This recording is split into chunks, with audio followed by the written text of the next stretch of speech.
et de lymphopoïèse pour la production des lymphocytes T et B, qui a des étapes un peu particulières se déroulant en partie dans la moelle et en partie dans les organes lymphoïdes comme le thymus ou les ganglions.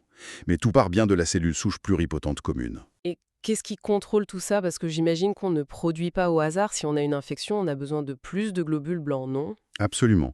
Tout ce processus est très finement régulé par des signaux chimiques, des sortes d'hormones spécifiques qu'on appelle les facteurs de croissance hématopoïétiques. Ah, comme l'époux? On en entend parler dans le dopage. Exactement. L'épo ou érythropoïétine est le facteur de croissance principal de la ligne rouge.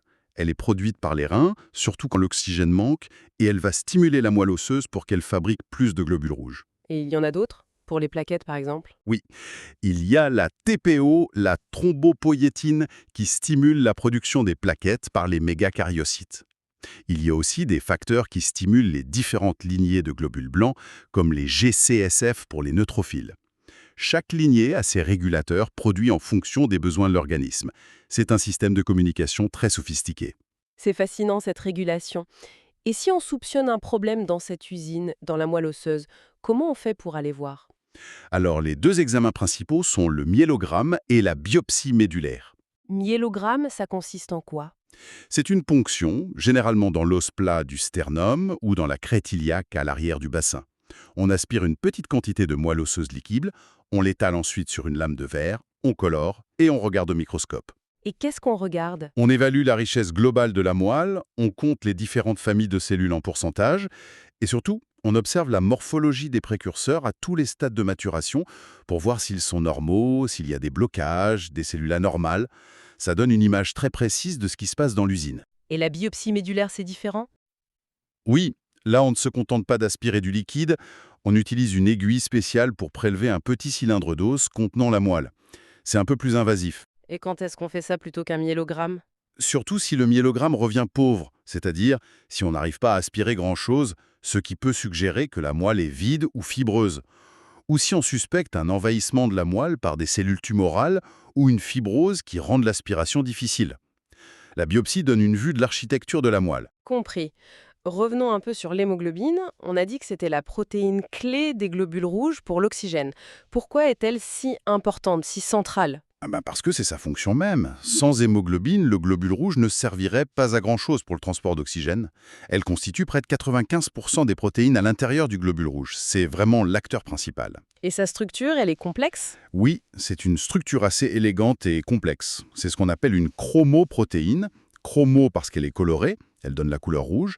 Elle est globuleuse et composée de 4 sous-unités. 4 parties? Oui, 4 briques assemblées. Chaque brique est constituée de 2 éléments, une chaîne de protéines appelée globine, il y a différents types de chaînes, alpha et non-alpha, et une petite molécule non protéique appelée l'hème. L'hème, c'est là qu'il y a le fer, non? Exactement.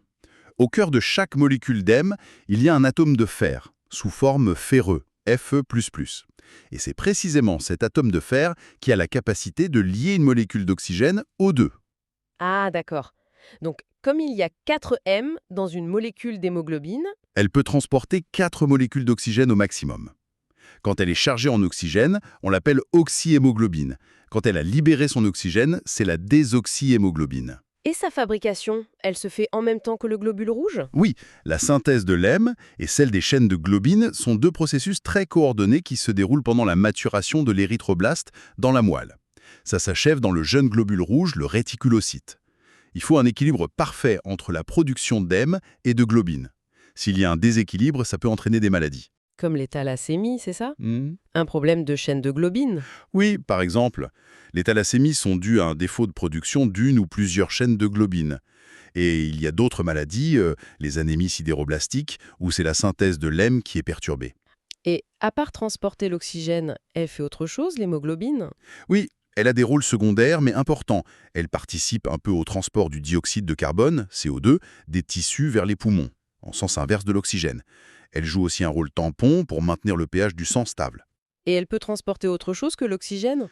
Malheureusement, oui. Elle a une affinité beaucoup plus forte pour le monoxyde de carbone, CO, que pour l'oxygène. Ah, le CO des combustions incomplètes, qui est toxique. C'est ça. S'il y a du CO dans l'air qu'on respire, il prend la place de l'oxygène sur l'hémoglobine, formant la carboxyhémoglobine. Et comme la liaison est très stable, l'hémoglobine n'est plus disponible pour transporter l'oxygène, ce qui conduit à l'asphyxie. C'est ça, sa toxicité. D'accord, je comprends mieux. Et comment les médecins font pour étudier cette hémoglobine spécifiquement? Déjà, l'analyse de sang la plus courante, l'hémogramme ou la numération formule sanguine, mesure la quantité totale d'hémoglobine dans le sang. C'est le taux d'hémoglobine. Si ce taux est trop bas, on parle d'anémie. Mais on peut aller plus loin, savoir s'il y a des types d'hémoglobine anormaux. Oui, pour ça, on utilise une technique appelée électrophorèse de l'hémoglobine. Ça permet de séparer les différentes sortes d'hémoglobine présentes dans les globules rouges en fonction de leur charge électrique. Et qu'est-ce que ça montre? Chez un adulte normal, on trouve majoritairement de l'hémoglobine A. Mais l'électrophorèse peut révéler la présence d'hémoglobine anormale, comme l'hémoglobine S, responsable de la drépanocytose. Ou alors des proportions anormales d'hémoglobine qui sont normalement présentes en petite quantité, comme l'hémoglobine A2 ou l'hémoglobine fétale. Ce qui peut orienter vers une thalassémie. Et il y a d'autres tests? Vous parliez de la drépanocytose? Oui, pour la drépanocytose, il existe un test spécifique, le test de falciformation. En laboratoire, on met les globules rouges dans des conditions de manque d'oxygène. Et si l'hémoglobine S est présente, les globules rouges vont prendre cette forme caractéristique en fossile. C'est très visuel. Il existe aussi des tests cytochimiques pour visualiser certaines inclusions liées à l'hémoglobine. Ok.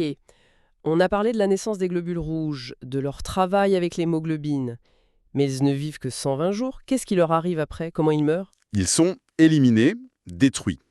Ce processus s'appelle l'hémolyse. Et là, il faut bien distinguer deux choses. L'hémolyse normale, physiologique, et l'hémolyse pathologique. Commençons par la normale. Qu'est-ce qui se passe au bout de 120 jours? Le globule rouge vieillit, sa membrane devient moins souple, certaines enzymes s'épuisent, il devient moins performant et montre des signes de vieillesse. Il est alors reconnu comme périmé par des cellules spécialisées de notre corps, les macrophages. Et où se trouvent ces macrophages nettoyeurs?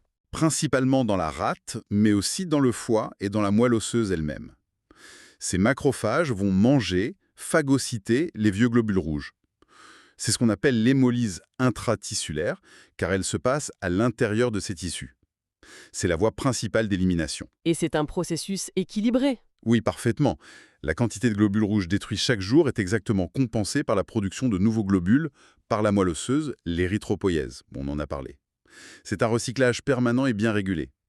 Une petite partie, environ 15%, de cette hémolyse physiologique se produit aussi directement dans la circulation sanguine. C'est l'hémolyse intravasculaire. D'accord. Et l'hémolyse pathologique alors, c'est quand ça dérape? Exactement. Là, c'est une destruction anormale des globules rouges. Soit elle est prématurée, ils n'atteignent pas leurs 120 jours de vie, soit elle est excessive, ou les deux. Leur durée de vie est donc raccourcie. Et la conséquence, c'est quoi? Si cette destruction accélérée dépasse les capacités de compensation de la moelle osseuse, même si elle essaie de produire plus, eh bien le taux de globules rouges et d'hémoglobine va chuter. C'est l'anémie hémolytique. Anémie due à une destruction excessive. Et comment on classe ces anémies hémolytiques? Il y a plusieurs types. Oui, on peut les classer de différentes manières. Par exemple, selon le lieu principal où se passe cette destruction anormale.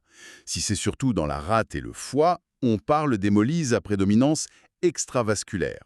Si ça se passe massivement directement dans les vaisseaux sanguins, c'est une hémolyse intravasculaire, souvent plus grave car elle libère beaucoup d'hémoglobine dans le plasma. D'accord. Et on peut les classer selon la cause aussi. Oui, et c'est peut-être la distinction la plus importante pour comprendre et traiter.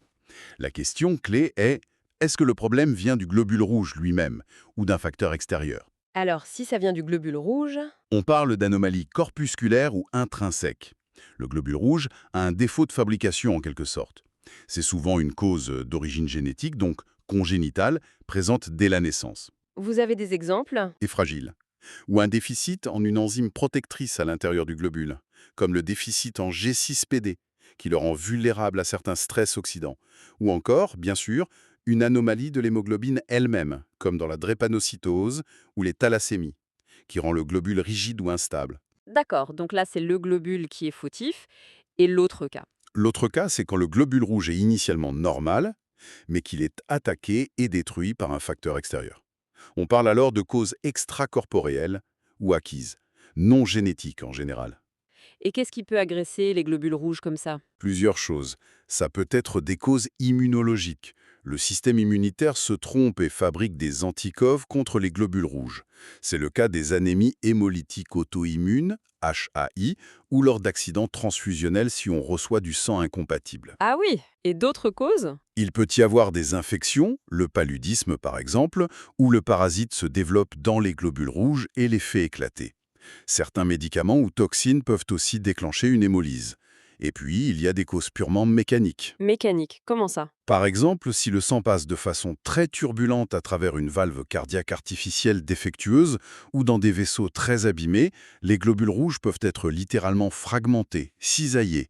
Ça donne une anémie hémolytique mécanique. Toute cette orchestration est vraiment d'une complexité incroyable.